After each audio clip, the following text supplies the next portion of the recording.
మే 5th రోజున అంటే నేడు జనరల్ ఎస్ఏ ఎగ్జామ్ జరిగింది.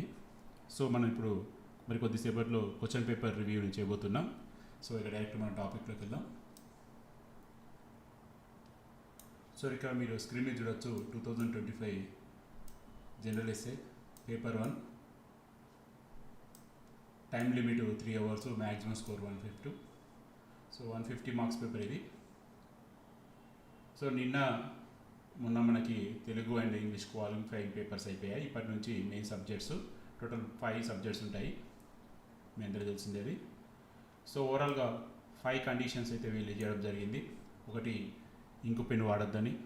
రెండోది, ఒకటే భాషలో పూర్తిగా రాయాలని, అంటే సగం ఇంగ్లీష్ సగం తెలుగు రాయొద్దని. అదేవిధంగా పేపర్ని జాగ్రత్త చూసుకోవాలని, ఎలాంటి రఫ్ చేయడం కానీ వాటర్ పడేయడం కానీ చేయొద్దని. ఇంకా మిగతా కామన్ ఇన్స్ట్రక్షన్స్ ఇచ్చారు. సో డైరెక్ట్ మనం క్వశ్చన్స్లోకి వెళ్తే, సెక్షన్ ఫస్ట్ 1లో మనకి దాదాపు 3 క్వశ్చన్లు ఇచ్చారు. ఏదైనా ఒకటి రాయొచ్చు, 50 మార్కులు ఒకదానికి. సో ఫస్ట్ క్వశ్చన్ వచ్చి, భారతదేశంలో జాతి సంఘర్షణలు జాతీయ సమైక్యత మరియు సమ్మిళత వృద్ధికి పెరుగుతున్న ముప్పు. సో ఇది మనం ట్రెండింగ్ క్వశ్చన్ అనేది చెప్పుకోవచ్చు. ఎందుకంటే పాకిస్తాన్ ఉగ్రవాదులు దాడి తర్వాత భారతదేశం మొత్తం దీని గురించే ట్రెండ్ అవుతుంది. సో కరెక్ట్ ట్రెండింగ్ క్వశ్చన్ని వీళ్ళు ఇవ్వడం జరిగింది. అదేవిధంగా ఇక్కడ కూడా అక్షర దోషాలు అయితే కనబడతారు. తెలుగు మీద చాలా జాగ్రత్త తీసుకొని చాలా అర్థవంతంగా అర్థం అయ్యే విధంగా, అర్థం వచ్చే విధంగా ప్రిపేర్ చేసినట్టు కనబడుతుంది.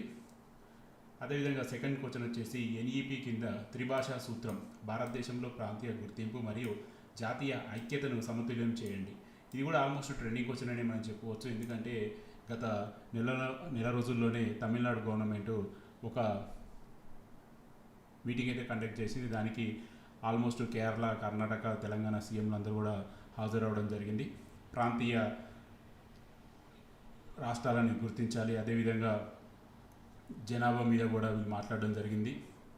సో జనాభా తక్కువ ఉన్నారని చెప్పి మనకి ఎంపీ సీట్లు తగ్గించే అవకాశం ఉంది. అదేవిధంగా జనాభా ఎక్కువ ఉన్నారని మన ఉత్తర భారతదేశానికి ఎక్కువ సీట్లు కేటాయించడం, ఇలాంటి మీద అంటే ఓవరాల్గా చూసుకుంటే ఇటు భాష మీద జరిగింది, హిందీ భాష వాళ్ళ ప్రాంతీయ భాష మీద కూడా. సో ఓవరాల్గా చూసుకుంటే ఇది చాలా అప్డేటెడ్ క్వశ్చన్ అనుకోవచ్చు.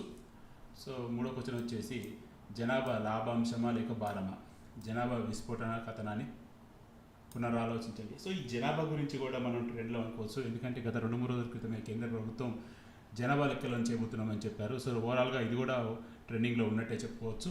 సో ఓవరాల్గా ఈ 3 క్వశ్చన్లు కూడా యావరేజ్గా ప్రతి ఒక్కళ్ళు కూడా ఆన్సర్ అయితే చేయగలుగుతారు.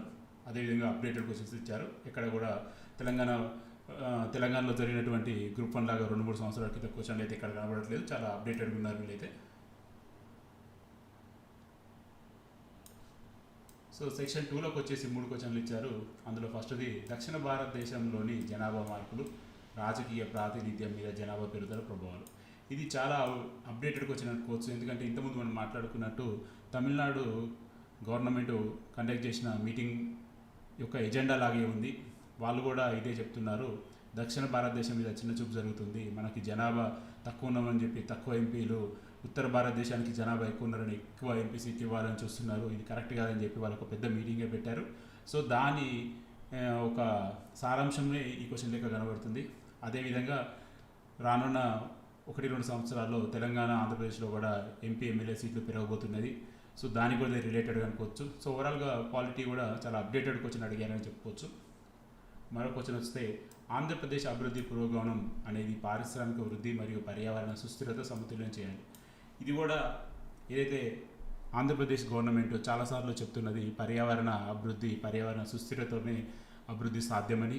సో వాళ్ళు చాలా పాలసీస్ కూడా తీసుకురాబోతున్నట్టుగా చాలా సందర్భాలలో కూడా వాళ్ళు తెలియజేశారు. సో దానికి అనుగుణంగా ఈ క్వశ్చన్ వీళ్ళు డిజైన్ చేశారని కనబడుతుంది. సో ఇది కూడా ఆల్మోస్ట్ ట్రెండింగ్ క్వశ్చనే. మూడో క్వశ్చన్ వచ్చి, భారతదేశంలో నీటి ఒత్తిడి, ఆరోగ్యం, వ్యవసాయం మరియు సమైక్య స్థిరత్వాన్ని ప్రమాదంలో పడేస్తున్న నిశ్శబ్ద సంక్షోభం. సో మీ అందరికీ తెలుసు,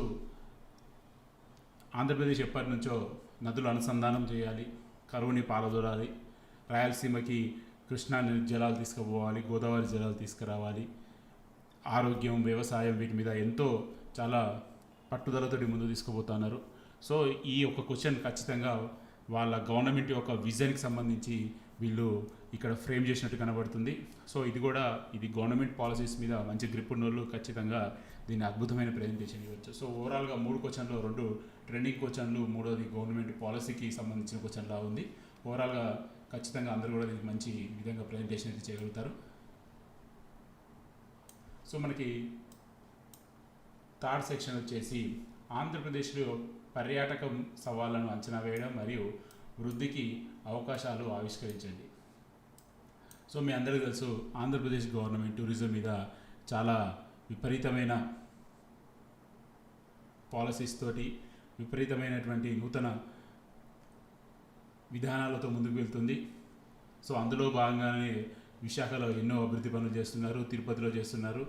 సో చాలా టూరిజం మీద వీళ్ళు రీసెంట్గా గుంటూరు జిల్లా కోటప్పకొండ కాడ కూడా చాలా అభివృద్ధి పనులు చేస్తున్నారు.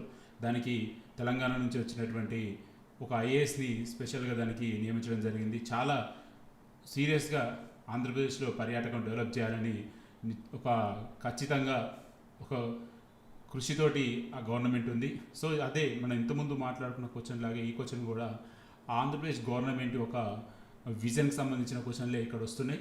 సో ఇది కూడా ఎవరైతే ఆంధ్రప్రదేశ్ గవర్నమెంట్ పాలసీస్లో మంచి అవగాహన ఉందో వాళ్ళు ఖచ్చితంగా దీనికి మంచి మార్కులు అయితే రాయొచ్చు. ఎందుకంటే వాళ్ళు చాలాసార్లు ట్రెండింగ్ వాళ్ళ న్యూస్లలో ఉన్నటువంటి క్వశ్చన్ ఇది. సో ఇది కూడా చాలా బాగా ఫ్రేమ్ చేశారనుకోవచ్చు. ఇక్కడ కూడా అక్షరదోషం అయితే కనబడతలేదు. అదేవిధంగా సెకండ్ క్వశ్చన్ వచ్చి భారతదేశంలో గిగ్ ఎకనామీ ఉపాధికి ఉత్పేకరం లేదంటే కార్మికుల హక్కులకు సవాల్ లాంటిది. సో భారతదేశంలో గిగ్ ఎకనామీ అనేది ఇది కూడా లాస్ట్ 1 year నుంచి న్యూస్లలో ఉంటుంది. అసలు ఎవరు వాళ్ళకి హెల్త్ ఇన్సూరెన్స్ 5 లక్షల వరకు ఇవ్వాలా, ఎంత ఇవ్వాలన్నది. అదేవిధంగా ఉపాధికి ఉత్ప్రేరక లేదంటే కార్మికుల హక్కులకు సవాలు లాంటిది. సో వాళ్ళ హక్కులు ఏంటిది, వాళ్ళ సవాలు ఏంటిది అనేది కూడా ఇది చాలా ట్రెండింగ్ వస్తుంది. అటు తెలంగాణ గవర్నమెంట్ ఎలక్షన్ టైంలో ఇచ్చింది, అదేవిధంగా ఏపీ గవర్నమెంట్, కేంద్రం కూడా వీళ్ళని గుర్తించింది. సో ఈ స్విగ్గీ, జొమాటో ఇటువంటి రకరకాల యాప్స్ ద్వారా వీళ్ళు చాలా ఫేమస్ అయిపోయారు. సో ఇది ఒక ట్రెండ్ క్వశ్చన్ అనుకోవచ్చు, అందులో ఎటువంటి డౌట్ ఏం లేదు. సో అదేవిధంగా మరో క్వశ్చన్ చూసుకుంటే స్థూలకాయం అనేది భారతదేశ ప్రజా ఆరోగ్య ప్రయోజనాలను దెబ్బతీస్తూ నిశ్శబ్ద మహమ్మారి. ఇది మన దేశ ప్రధానమంత్రి ఎన్నో సభల్లో చెప్పిన క్వశ్చన్. స్థూలకాయం అనేది దానికి ఎలా ఆరోగ్యంగా ఉండాలి, యోగా చేయాలని చెప్పారు. సో ఓవరాల్గా బ్యాలెన్స్డ్ క్వశ్చన్ తోటి చాలా అద్భుతంగా ఫ్రేమ్ చేస్తారని చెప్పుకోవచ్చు. ఇది కూడా యావరేజ్గా అందరూ బాగా రాయొచ్చు. సో ఇది